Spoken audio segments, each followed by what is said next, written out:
शहरी वर्ग म्हणजे बाजारात शहरी वर्गामध्ये पण तुम्ही कॅटेगरी आता आपण मगाशी जे मूल्य साखळी म्हटलं, त्यात व्यापारी हा शहरी असू शकतो.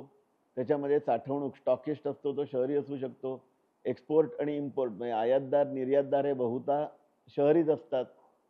त्यांचं ज्याला म्हणतं की बॅकएंड किंवा बॅकवर्ड इंटिग्रेशन त्यांचं कुठेतरी मागे खेड्यांमध्ये किंवा शेतीवर बांधावर त्यांचं कनेक्शन असतंच.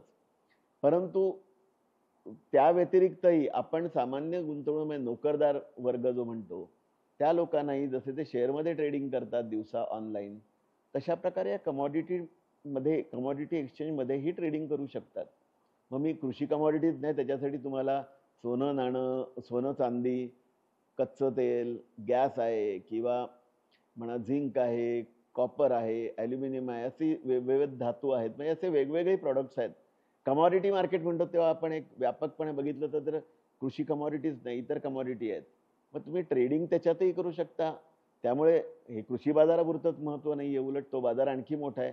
त्यामध्ये तुम्ही ट्रेडिंग करून तुम्ही दिवसाचे 4 पैसे जरी एक ठराविक शिस्तबद्ध ट्रेडिंग केलंत कमॉडिटी बाजारात आणि तर नाही म्हटलं तर आठवड्यातल्या 5 दिवसापैकी 3 दिवस तरी तुम्हाला एक बरा फायदा होऊ शकतो आणि त्यामुळे तुमचं एक तुमच्या जे मर्यादित पगाराचा इन्कम असेल त्याला एक अधिक हातभार लागेल.